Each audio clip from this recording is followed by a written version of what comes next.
नमस्कार दोस्तों, मेरा नाम है भालचंद्र। ब्रह्मांड सिद्धास्त्र में आप सभी का स्वागत है। आज के इस वीडियो में हम चर्चा करेंगे तुला राशि का फरवरी 2023 का संपूर्ण राशिफल। कैसे होंगे ग्रह योग, कैसे होंगे ग्रहों के राशांतर और वो आपके राशि पर किस प्रकार से प्रभाव करने वाले हैं, कौन से निर्णय आपको लेने हैं, कौन से निर्णय आपको डालने हैं, आपके जीवन का ऐसा कौन सा क्षेत्र है जो कि सबसे ज़्यादा प्रभावित होने वाला है, सभी के बारे में डिटेल में चर्चा इस वीडियो में हम करने वाले हैं। अपना ये जो चैनल है ब्रह्मांड सिद्धि एस्ट्रो, इस चैनल पर मेष राशि से लेकर मीन राशि तक की जो सभी 12 राशियां हैं, इन सभी 12 राशियों का फरवरी 2023 का राशिफल क्या होगा, इस विषय पर वीडियो अपलोड हो रहे हैं। आप उसका आनंद जरूर लीजिए। तो आज के इस वीडियो में हम चर्चा करेंगे तुला राशि के बारे में। सबसे पहले हम चर्चा करेंगे सूर्य के बारे में। तो सूर्य जो ग्रह है, ये सूर्य ग्रह आपका लाभेश भी है, जो कि आपके चतुर्थ भाव में भ्रमण कर रहा है। और दिनांक 14 तारीख के बाद ये जो रवि है, ये रवि आपके पंचम भाव में भ्रमण करेगा। अब ये जो रवि का भ्रमण जो कि आपका लाभेश है, वो आपके पंचम भाव में भ्रमण करेगा, आपके लिए काफी ज्यादा महत्वपूर्ण और शुभ फलदायी साबित होगा। खास करके अगर आप शेयर मार्केट में ट्रेड करते हो तो कुछ अच्छे लाभ वगैरह आपको मिल सकते हैं। उसी प्रकार अगर आप किसी के रिलेशनशिप में हैं तो वहां पर भी जो बातें आपको चाहिए या फिर आपकी जो रिलेशनशिप है वो काफी स्मूथली चलेगी। दूसरी ज्यादा महत्वपूर्ण बात, आपके जो मित्र परिवार होंगे उनके साथ भी आपका जो मेल जोल होगा वो काफी अच्छा देखा जाएगा। तो कुल मिला के देखा जाए तो ये जो रवि का भ्रमण है वो आपके राशि के लिए, मतलब तुला राशि के लिए शुभ फलदायी साबित होगा। इसके बाद हम चर्चा करेंगे मंगल ग्रह के बारे में। अब ये जो मंगल ग्रह है, ये मंगल ग्रह आपकी राशि के लिए सबसे महत्वपूर्ण ग्रह भी है, क्योंकि यह आपका द्वितीयेश भी है, आपका सप्तमेश भी है, जो कि आपके अष्टम भाव में भ्रमण कर रहा है। तो पिछले करीबन 5-6 महीने में आपने देखा होगा कि घर के जो हालात है वो ठीक ठाक नहीं है। खास करके अगर आप विवाहित हो तो आपके जो वैवाहिक जोड़ीदार हैं उनके साथ छोटी मोटी बातों को लेकर तकरार हो रही है और वक्त काफ़ी ज़्यादा बढ़ रही है। स्पेशली पिछले 3-4 महीने में आपने खास करके देखा होगा कि जो प्रॉब्लम कॉम्प्लिकेशंस है वो काफ़ी ज़्यादा बढ़ चुके हैं और जिसका जो असर है वो आपके स्वास्थ्य के ऊपर भी दिखना शुरू हुआ है। स्ट्रेस लेवल थोड़ा बढ़ रहा है। हालांकि आपकी जो राशि है वो काफ़ी बैलेंस्ड है, फिर भी कभी कभी परिस्थितियां इस प्रकार से आती हैं कि हमें जो अपना जो मूल स्वभाव है उससे हम थोड़ा सा बाहर आते हैं। तो उसी प्रकार की जो अनुभव है वो पिछले करीबन 2-3 महीनों में आपने लिया होगा, लेकिन इस महीने में उसकी जो इंटेंसिटी है वो काफ़ी मायनों में कम होगी। मैं ये तो नहीं कहूँगा कि वो पूरी तरह से डिलीट हो जाएगी या फिर इरेज हो जाएगी, लेकिन इसकी जो इंटेंसिटी है वो काफ़ी मायनों में कम होते हुए नजर आएंगे। खास करके जो गृहिणी वर्ग है उन्होंने ये जो बातें हैं वो बहुत ही ज़्यादा तौर पर अनुभव की होगी। तो अभी ज़्यादा चिंता करने की बिल्कुल भी ज़रूरत नहीं है, क्योंकि उसकी जो इंटेंसिटी, जैसे मैंने अभी कहा, को वो ग्रेजुअली कम होती हुई नजर आएगी और एक आध महीने में वो पूरी तरह से नॉर्मल भी हो जाएगी। तो कुल मिलाकर इसके बारे में ज़्यादा कुछ स्ट्रेस या फिर टेंशन लेने की बिल्कुल भी ज़रूरत नहीं है। पिछले करीबन 3-4 महीनों की अगर तुलना करें तो इस विषय पर काफ़ी ज़्यादा स्ट्रेस है वो कम होते हुए नजर आएगा। इसके बाद हम चर्चा करेंगे बुध ग्रह के बारे में। अब ये जो बुध ग्रह है, ये बुध ग्रह आपके तृतीय भाव में भ्रमण कर रहा है। दिनांक 8 तारीख के बाद ये आपके दशम भाव में भ्रमण करेगा और दिनांक 28 तारीख के बाद ये आपके पंचम भाव में भ्रमण करेगा। मतलब 8 तारीख से लेकर 28 तारीख तक का जो समय है, इसमें ये जो बुध है वो आपके चतुर्थ भाव में भ्रमण करेगा। ये बुध आपके राशि के लिए महत्वपूर्ण ग्रह है, क्योंकि ये आपका भाग्येश भी है और आपका व्ययेश भी है, तो जो आपके चतुर्थ भाव में भ्रमण करेगा। तो यहाँ पर 2-3 बातें हैं जो कि काफ़ी अच्छी देखी जाएगी। आपके जो घर के लोग होंगे, आपकी जो फैमिली मेंबर्स होंगे, उनके साथ आपकी जो इंटरेक्शन है वो काफ़ी अच्छी देखी जाएगी। मेल जोल काफ़ी अच्छा देखा जाएगा। उसी प्रकार यदि आप नई कोई वास्तु लेना चाहते हो, घर लेना चाहते हो, या फिर वास्तु के बारे में कोई भी काम करना, एग्जिस्टिंग घर है वो अगर आप बेचना चाहते हो, रिनोवेट करना चाहते हो, या फिर आपके वास्तु के बारे में किसी भी प्रकार के अगर आपको कुछ काम करना है, तो ये जो पर्टिकुलर कालावधि है फरवरी का, वो आपके लिए काफ़ी ज़्यादा शुभ फलदायी साबित होगा। किसी प्रकार के बड़े प्रॉब्लम या कॉम्प्लिकेशन देखने नहीं मिलेंगे, जो कि काफ़ी अच्छी बात होगी। इसके बाद हम चर्चा करेंगे गुरु ग्रह के बारे में। अब ये जो गुरु ग्रह है, यह गुरु ग्रह आपके राशि का नंबर 1 का अशुभ ग्रह माना जाता है, क्योंकि आपके राशि का जो स्वामी है शुक्र और जो गुरु ग्रह है वह परस्पर नैसर्गिक शत्रु ग्रह माने जाते हैं। अब ये जो गुरु ग्रह है वह आपका तृतीयेश भी है, आपका षष्ठेश भी है, जो कि आपके षष्ठ भाव में भ्रमण कर रहा है। अब यहाँ पर 2-3 बातें हैं, उसके ऊपर थोड़ा सा ध्यान देना आवश्यक है। अगर आप कोई नौकरी करते हो, व्यवसाय करते हो, वहां पर के जो लोग होंगे उनके साथ आपका जो तालमेल है वो काफी अच्छा देखा जाएगा। सिर्फ आपको थोड़ा सा स्वास्थ्य के बारे में ध्यान देना होगा। यद्यपि ये जो गुरु है, ये गुरु आपके षष्ठ भाव में भ्रमण कर रहा है, लेकिन स्वयं के राशि में है। दूसरी इंपॉर्टेंट बात, ये जो गुरु है पंचम दृष्टि से आपके दशम भाव को देख रहा है, सप्तम दृष्टि से आपके व्यय भाव को देख रहा है और नवम दृष्टि से ये आपके लाभ भाव को देख रहा है। तो आपको पैसे के मामला में या फिर आपका जो भी करियर है उसके संबंध में किसी प्रकार के बड़े प्रॉब्लम्स आपको देखने बिल्कुल भी नहीं लेंगे मिलेंगे। लेकिन अगर स्वास्थ्य के बारे में किसी या व्याधि से अगर आप पीड़ित हो तो उसके जो लक्षण हैं वो थोड़े से आपको दिखाई दे सकते हैं, लेकिन हालांकि इसका बहुत बड़ा प्रॉब्लम आपको नहीं आएगा, क्योंकि ये जो गुरु है वो आपके षष्ठ भाव में अभी मार्गी हो चुका है। तो स्ट्रेस टेंशन लेने की बिल्कुल भी जरूरत नहीं है। अगर आप नई कोई जॉब ढूंढ रहे हो या फिर एग्जिस्टिंग जॉब चेंज करना चाहते हो तो इसके लिए जो गुरु है वो आपके लिए काफी ज्यादा फायदेमंद साबित होगा।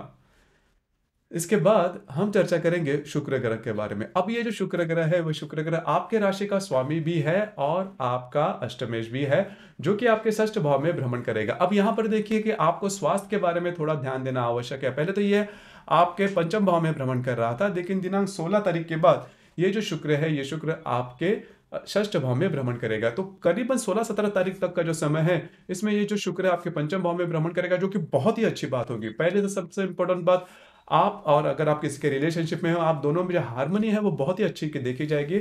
अगर आप शेयर मार्केट में ट्रेड करते हो तो भी कुछ अच्छी बातें हो सकती है। अगर आप ड्रामा या फिर बॉलीवुड हॉलीवुड इस प्रकार के जो बातें इससे अगर आप रिलेट करते हो तो उसमें भी आप आगे जा सकते हो। तो कुल मिलाकर 16-17 तारीख के तक का जो समय है आपके लिए बहुत ही ज्यादा शुभ फलदायी साबित होगा। जो विद्यार्थी वर्ग है उनके लिए भी जो कालावधि है काफी अच्छा और महत्वपूर्ण साबित होगा। उसके बाद का जो समय है उसमें आपको स्वयं के स्वास्थ्य के बारे में थोड़ा ध्यान देना होगा, क्योंकि वहां पर गुरु भी है और शुक्र भी अभी जाएगा।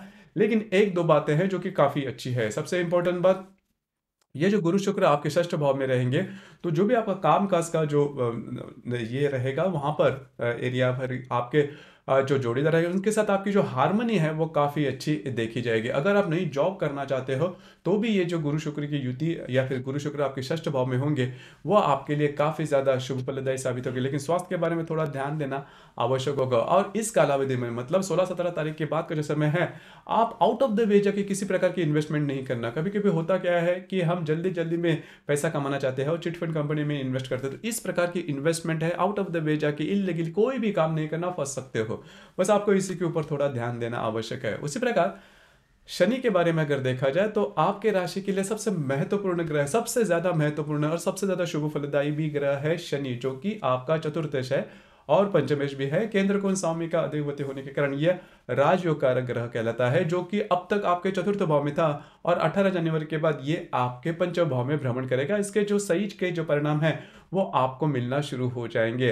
अब ये जो शनि है राजयोग कारक ग्रह है आपके और स्वयं के राशि में पंचम भाव में भ्रमण करेगा। बहुत ही अच्छा, बहुत ही ज्यादा शुभ फलदायी आपके लिए साबित होगा कई मायनों में।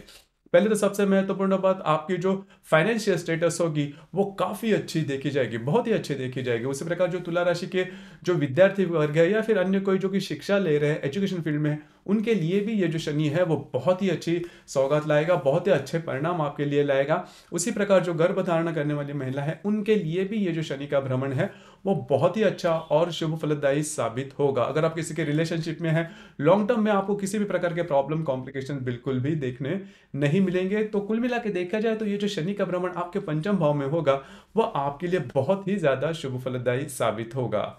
उसी प्रकार राहु और केतु के बारे में अगर देखा जाए तो केतु आप ही की राशि में भ्रमण कर रहा है और जो राहु है वह आपके सप्तम भाव में भ्रमण कर रहा है। हालांकि राहु और केतु के साथ किसी अन्य ग्रह के महत्वपूर्ण ग्रह योग न होने के कारण इसके सीधे सीधे परिणाम आपको देखने नहीं मिलेंगे, जो कि बहुत ही अच्छी बात है।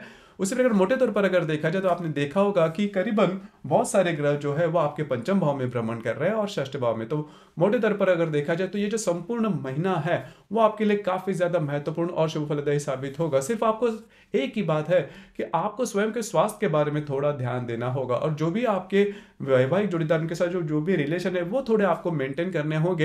हालांकि इसकी जो तीव्रता है वो काफी मायनों में कम होगी, लेकिन पैसे के मामले में या फिर करियर के मामले में आपको चिंता करने की बिल्कुल भी जरूरत नहीं है। अब हम चर्चा करेंगे ग्रह योगों के बारे में। तो ग्रह योग क्या है, किस प्रकार के है, जैसे कि दिनांक 4 तारीख को हर्षल और रवि का केंद्र योग होने जा रहा है। अब ये जो रवि हर्षल है जो कि आपके सप्तम भाव में भ्रमण कर रहा है और जो रवि है वो रवि आपके चतुर्थ भाव में भ्रमण कर रहा है, दोनों का केंद्र योग होने जा रहा है। तो घर के जो पुरुष वर्ग होंगे उनके साथ छोटी मोटी बातों को लेकर तकरार हो सकती है। अब ये जो तकरार थोड़ी बढ़ भी सकती है, थोड़ा सा इसके ऊपर थोड़ा सा ध्यान देना आवश्यक होगा। उसी प्रकार दिनांक 5 तारीख को मंगल और शुक्र का केंद्र योग होने जा रहा है। अब ये जो मंगल आपके अष्टम भाव में भ्रमण कर रहा है, जो शुक्र आपके पंचम भाव में भ्रमण करेगा, दोनों का केंद्र योग होने जा रहा है।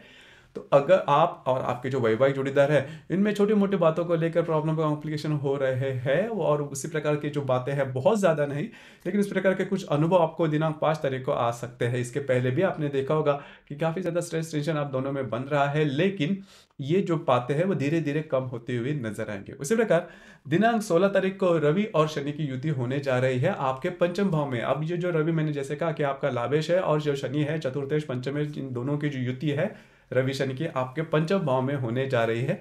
महत्वपूर्ण युति है, दिनांक 16 तारीख को होने जा रही है। तो इसमें सबसे पहले और महत्वपूर्ण बात, अगर आप किसी के रिलेशनशिप में हैं तो वहां पर मिसअंडरस्टैंडिंग वगैरह काफी ज्यादा हो सकती है। और सबसे इंपॉर्टेंट बात, जो गर्भधार महिला है जिन्होंने गर्भ धारण किया, उनके स्वास्थ्य के बारे में आपको ज्यादा ध्यान देना आवश्यक है। स्वास्थ्य के बारे में छोटी मोटी बातें, कॉम्प्लिकेशंस उभर कर सामने आ सकते हैं अगर आप किसी के रिलेशनशिप में हैं। मिसअंडरस्टैंडिंग वगैरह हो सकती है। उसी प्रकार अगर आप शेयर मार्केट में ट्रेड करते हो तो बड़े ट्रेड, रिस्क वाले ट्रेड बिल्कुल भी नहीं लेना, और लॉन्ग रन इन्वेस्टमेंट में किसी भी प्रकार के प्रॉब्लम आपको देखने नहीं मिलेंगे, जो कि बहुत ही अच्छी बात होगी। उसी प्रकार दिनांक 21 तारीख को रवि और हर्षल और बुध का केतु योग होने जा रहा है। बुध जो कि आपके पंचम भाव में भ्रमण करेगा, हर्षल जो कि आपके अष्टम भाव में भ्रमण करेगा, दोनों का केंद्र योग होने जा रहा है दिनांक 21 तारीख को। अब यहाँ पर दो तीन बातें थोड़ा सा ध्यान में लीजिए, क्योंकि ये जो बुध है, ये बुध आपका भाग्येश भी है, व्ययेश भी है, जो कि आपके पंचम भाव में भ्रमण करेगा। तो यहाँ पर आप में और आपके जो रिलेशनशिप में व्यक्ति है उनके साथ छोटी मोटी बातों को लेकर तकरार हो सकती है। उसी प्रकार अगर आप शेयर मार्केट में ट्रेड करते हो तो यह जो पर्टिकुलर एस्पेक्ट है, इसमें किसी भी प्रकार के बड़े चेंज या फिर बड़े निर्णय या फिर बड़ी रिस्क वाली बातें बिल्कुल भी नहीं करना। आपके जो डिसीजन है वो चूक सकते हैं। उसी प्रकार दिनांक 22 तारीख को बुध और मंगल का त्रिकोण योग होने जा रहा है।